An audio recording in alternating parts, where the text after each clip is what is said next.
saudara-saudari yang terkasih di dalam Tuhan. Ketika Yesus memberikan pertanyaan kepada para murid, yang pertama soal bagaimana penilaian orang di luar kelompok 12 murid tentang identitas atau jati diri Yesus Kristus itu, dan orang kebanyakan orang biasa selalu menghubungkan bahwa dia tidak lebih daripada salah seorang nabi besar seperti Yohanes Pembaptis, atau juga seperti Elia, atau seperti seorang nabi. Pemahaman mereka akan Yesus Kristus hanya berhenti sampai di situ, bahwa dia hanya salah seorang dari nabi yang terbesar. Lalu Yesus melanjutkan pertanyaannya kepada para murid.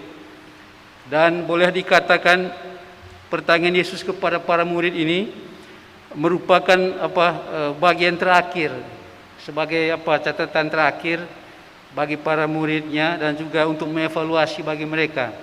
Karena ini bagian terakhir, bagian pertama dari Injil Markus ini. Dan bagian sebelumnya itu Yesus selalu tampil memukau kemana saja dia pergi, ke kampung-kampung, ke desa-desa, dia selalu tampil memukau dengan memberikan pertolongan, memberikan pelayanan kepada orang yang sakit, dan juga memberikan makanan kepada orang yang lapar. Dan karena itu, ketika Yesus memberikan pertanyaan kepada para murid, kalau kelompok luar orang biasa tadi, dia salah seorang nabi saja, tapi menurut kamu saya ini siapa? Lalu Petrus itu menjawab dengan tepat, bahwa dia adalah Mesias.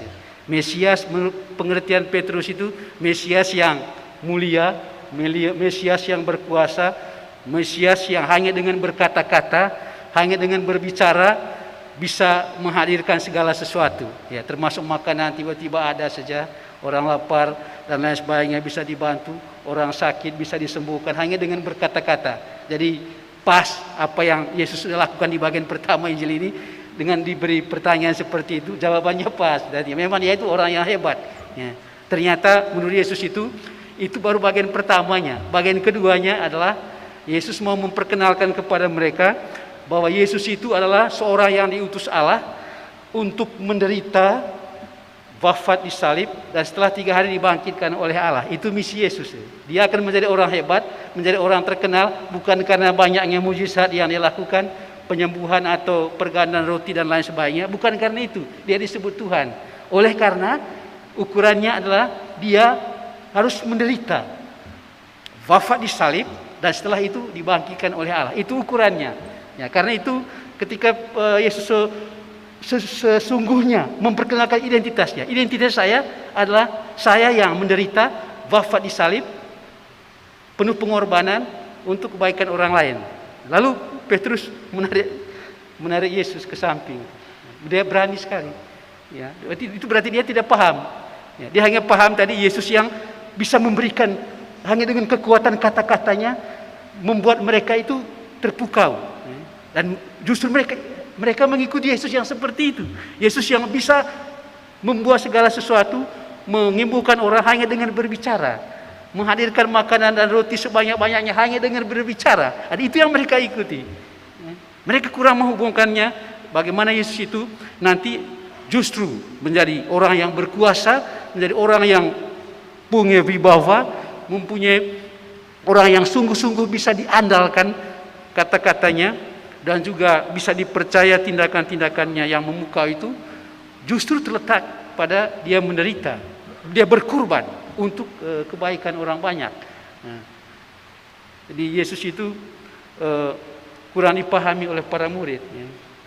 Dan karena itu sebetulnya Yesus mau memberi teguran kepada Petrus itu, bahwa kamu sebetulnya belum tahu apa-apa. Ya. Kemarin itu hanya perkenalan saja, bagian pertama itu. Bukan itu sesungguhnya saya. Saya itu bukan seperti yang kamu pahami itu. Saya itu orang yang akan menderita di dunia ini. Saudara-saudari yang terkasih di dalam Tuhan, kadang-kadang kita ini dengan sekian tahun kita dibaptis sebagai orang Katolik itu, kadang-kadang kita memahami Yesus itu secara sepotong-sepotong, setengah-setengah gitu. Kalau kita berdoa kepada Yesus dan kebetulan diterima, woi, kita semangat gitu. Semangat sekali berdoa. semangat sekali ikut perayaan Ekaristi, semangat sekali untuk ikut kegiatan lingkungan di wilayah, di lingkungan dan lain sebagainya. Tapi kalau kita mengalami musibah, mengalami sakit misalnya, berdoa terus-menerus kepada Allah, sepertinya tidak ada jawaban. Lalu kita mulai kendor, iman kita menjadi kendor. Ternyata Tuhan itu tidak seperti yang saya bayangkan. Kalau Tuhan itu ada, Dia mesti menjawab apa yang saya minta. Dalam kesulitan seperti ini, Dia tidak ada. Berarti siapa itu Tuhan untuk saya? Tuhan itu tidak ada. Tuhan itu tidak ada pengaruhnya. Karena itu kita menjadi loyo dan mungkin iman kita juga akhirnya menjadi tergoncang gitu. Ya. Tetapi Yesus bilang dalam bagian Injil ini tadi, bagian terakhirnya itu, ya, itu semacam apa namanya itu, apa ya, kalau istilah apa itu, implikasinya. Kalau Yesus mengatakan, aku sejatinya adalah orang yang menderita, wafat di salib. Maka setiap orang yang mengikuti saya harus juga mengikuti cara saya. Kalau dia mau hidup bahagia, kalau dia mau berkuasa, kalau dia mau mendapatkan kekuasaan itu, kebahagiaan dan lain sebagainya itu, harus ikut cara saya. Bagaimana saya berempati, bagaimana saya melayani, bagaimana saya berkorban, bagaimana saya mati untuk keselamatan orang banyak. Itulah yang harus dilakukan oleh setiap orang yang mengikuti Yesus Kristus. Karena itu sebetulnya dengan belajar pada Kristus itu, apakah doa kita dikabulkan atau tidak dikabulkan, kita harus tetap percaya. Karena kita mengikuti Yesus Kristus dengan cara Dia. Ya.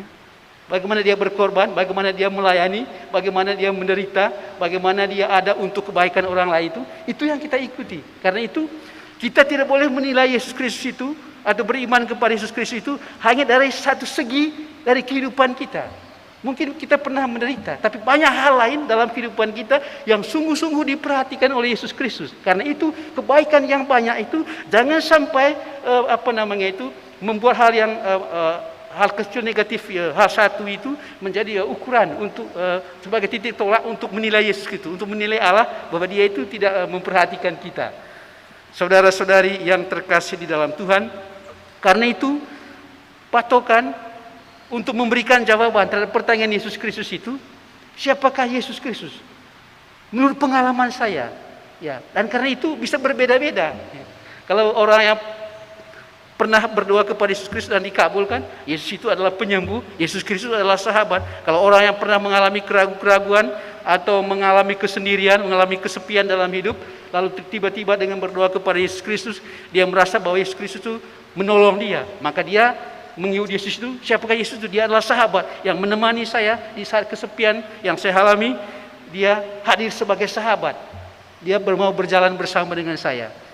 Dan mungkin juga pengalaman-pengalaman yang lainnya yang sama sekali kita tidak bayangkan. Tetapi sebagai orang beriman, kita harus terima itu semua. Apakah Yesus pernah mendengarkan, pernah menjadi sahabat kita, pernah menyembuhkan kita, pernah mengalami hal-hal positif dari Yesus Kristus sendiri itu, atau sebaliknya, itu tidak penting. Tapi kita diminta oleh Yesus Kristus, kalau kita mau untuk memberikan jawaban yang tepat, siapakah Yesus bagi saya?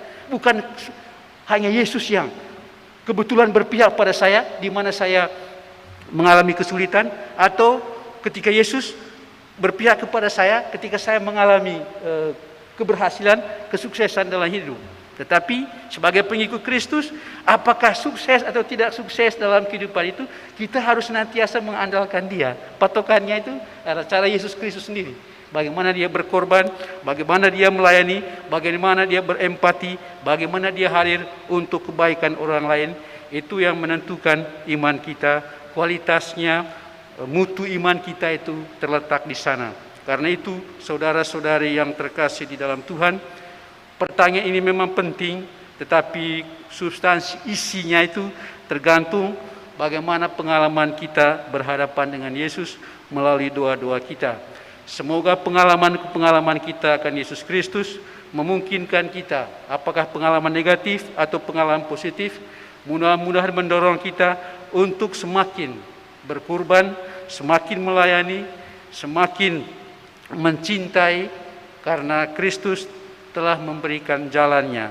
Dan kalau demikian, maka kita akan boleh berharap bahwa pada saatnya kita akan mengalami kehidupan yang bahagia, mengalami keselamatan, sebagaimana Kristus sendiri yang mengalami kemuliaan, mengalami kebahagiaan karena menempuh jalan penderitaan dan pengorbanan. Kita juga akan mengalami kemuliaan itu kalau kita berkorban dan melayani seperti Kristus. Selamat berjuang, Tuhan memberkati. Mari kita